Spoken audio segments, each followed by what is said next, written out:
पूरी कहानी गलत बताई।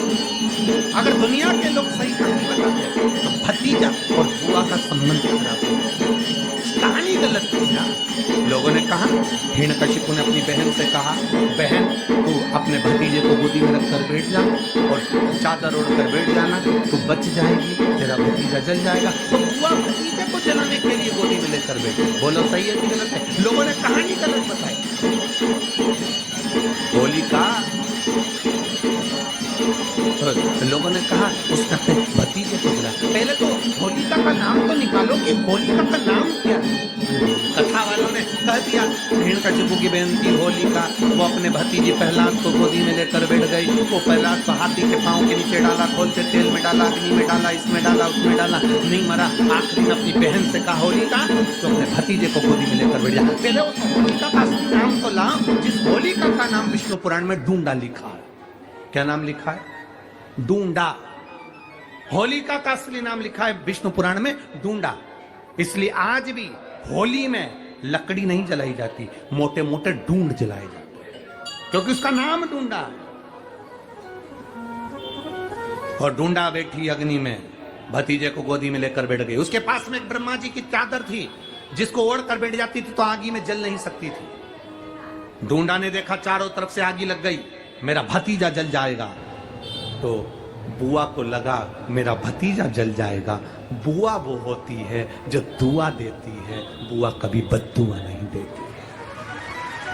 और डूंडा ने अपनी चादर को उतारा, आगी चारों तरफ से लग गई। बुआ को लगा मेरा भतीजा जल जाएगा, तो अपनी चादर उतार कर अपने भतीजे पे डाल दी और बुआ खुद जल गई, पर अपने भतीजे को नहीं जलने दिया। ये कथा है, पर लोगों ने उसको पूरी पलट दिया, पूरा पलट दिया। बुआ कब जलाई अपने भतीजे को? आप में से इतनी सारी बुआ बैठी हैं, कभी अपने भतीजे को अपशब्द कहा? कभी अपने भतीजे को श्राप दिया? कभी अपने भतीजे को बद्दुआ दी? नहीं। जब भी बोलती हो मेरा भतीजा खूब फले फूले, भगवान कृपा करे मेरे भाई जैसा नाम कमाए, मेरा भैया कितना नाम कमाता वैसा मेरा भतीजा नाम कमाए, तो भतीजे को चाहिए जब बुआ घर में आए तो अपने मम्मी पापा से कहना, पापा मम्मी 2 साड़ी देना, क्योंकि अब मेरी नौकरी लग गई है, मैं कमाने लगा हूँ, मैं कमा रहा हूँ, इसलिए मम्मी एक काम करना, 1 साड़ी पापा देंगे अपनी बहन को और 1 मैं दूंगा अपनी बुआ को। तो मम्मी कहेगी तू अपनी बहन को देना, बुआ को क्यों दे रहा है? तो कह देना अगर आज मैं दूंगा तो उसके भी भतीजे उसको देंगे। ये हमारे यहाँ कर्मचारी होना चाहिए।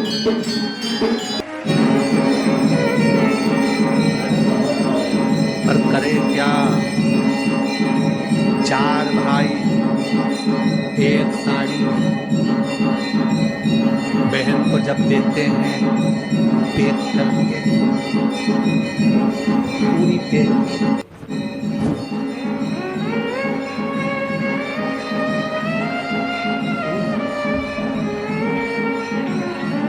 अच्छी बढ़िया आवाज। साड़ी अगर ढीली ढीली दिखे तो उसमें कपड़ा भी फंसा दो, काटता है जो पैकिंग करके। और 4 भाई 1 साड़ी, चारों भाई राखी बनवाने के बाद ऐसे हाथ लगा के देते हैं जैसे पूरे पुणे की प्रॉपर्टी दे रहे हैं। पूरे पुणे। किसी ने पूछा कि क्यों रे चारों भाइयों ने मिलके 1 साड़ी दी? अभी हम एक ही तो घर में रहते हैं, सब एक हैं। तो एक काम करा करो, 1 थाली खाने की लगाओ, 1 भाई खाना खाए, बाकी के सब टच करके बैठ जाओ। एक ही जगह तो रह रहे हो, एक ही थाली में खा। तुम्हारे टच करने से 4 भाई का 1 साड़ी में हिस्सा हो गया, तो तुम्हारा समोसा तुम खाओ, बाकी के 3 भाई टच करके बैठे, पेट नहीं भरा। अपने को क्या करना, अपन तो अपनी साड़ी ओढ़ो दादा।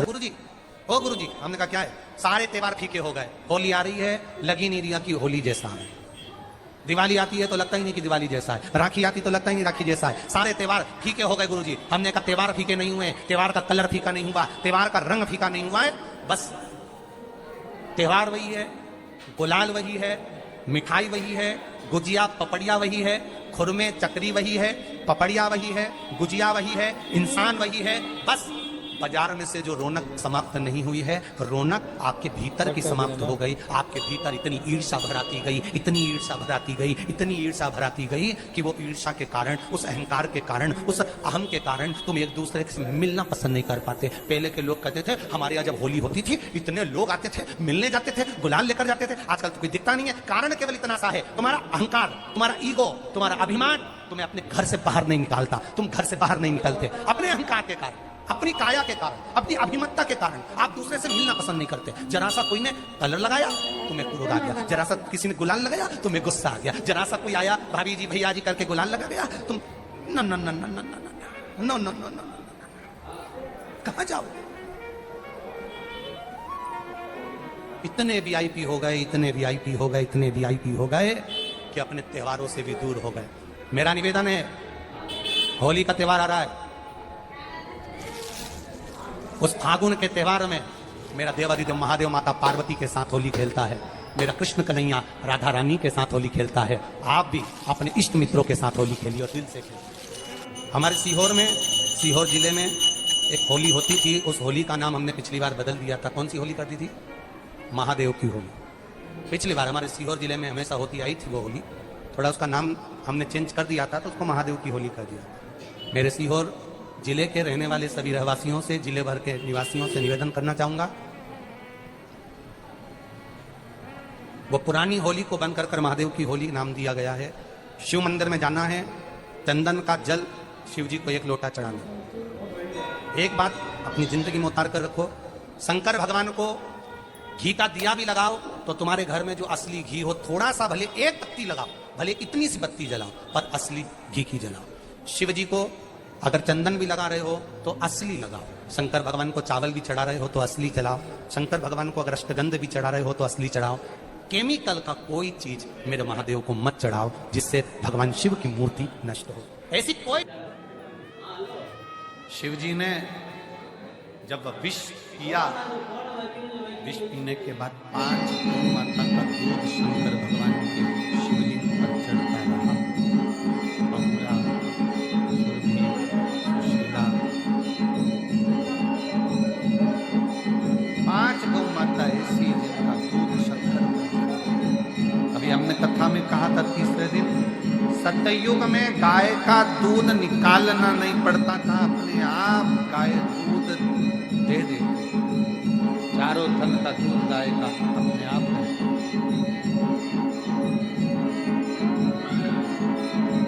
त्रेता में 3 थन का दूध बछड़े को मिलता था, संत साधु सन्यासी को मिलता था।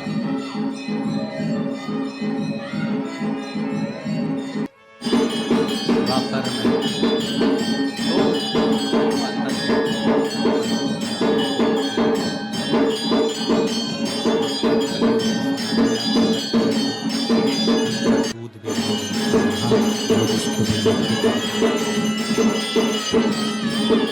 दूध भी जोड़ रहा है।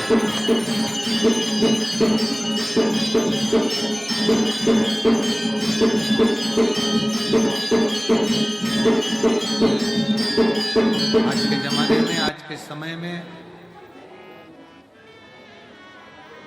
बहुत विशेष ध्यान रखने वाला विषय है।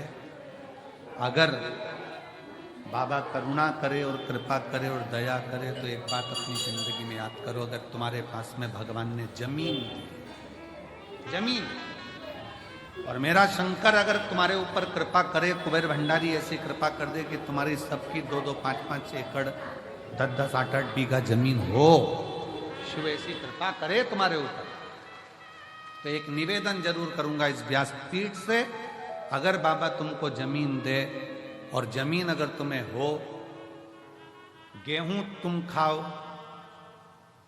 चना तुम खाओ, और जो गेहूं की भूसा रहता है वो तुम्हारे पास में जो गौशाला हो उसमें भरकर जरूर पहुंचाओ। गेहूं तुम खाओ, जमीन भी तुम्हारी, गेहूं भी तुम्हारा, सारी फसल तुम्हारी, पर निवेदन है, अगर भगवान ने तुमको इस लायक बनाया है और जमीन दी है, आज ये प्रार्थना कर कर जाना कुबेरेश्वर बाबा से कि अगर तूने मुझे जमीन दी उसमें अगर गेहूं लगेगा तो गेहूं भले मैं खाऊं, गेहूं की फसल भले मैं बेचूं, पर उस गेहूं की जो भूसा बनेगा वो मेरे नजदीक की गौशाला में जरूर जाए, ऐसी कृपा।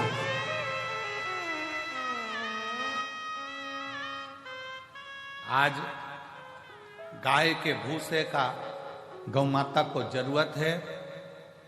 फैक्ट्रियां ऐसी ऐसी बन गई जिनमें भूसे का भी कोयला बनने लगा, उसके चक्कर में गाय भूसे के लिए भी तरस रही है। विठलेश सेवा समिति पिछले कई वर्ष से एक नियम लेकर चलती है कि गाय का भूसा जब ज्यादा हम लोग प्रयास करते हैं कि इकट्ठा कर लें, और कोई नजदीक की गौशाला में भी जब भूसे की जरूरत होती है, जो आप लोग सहयोग करते हो, 1-1 रुपया देते हो, तो नजदीक में कहीं पर भी कहीं से सूचना आती है तो उस गौशाला में भी भूसा सीहोर की गौशाला से चले जाता है कि वहां गाय भूखी ना रहे, वहां गौ माता भूखी ना रहे। पर कब तक?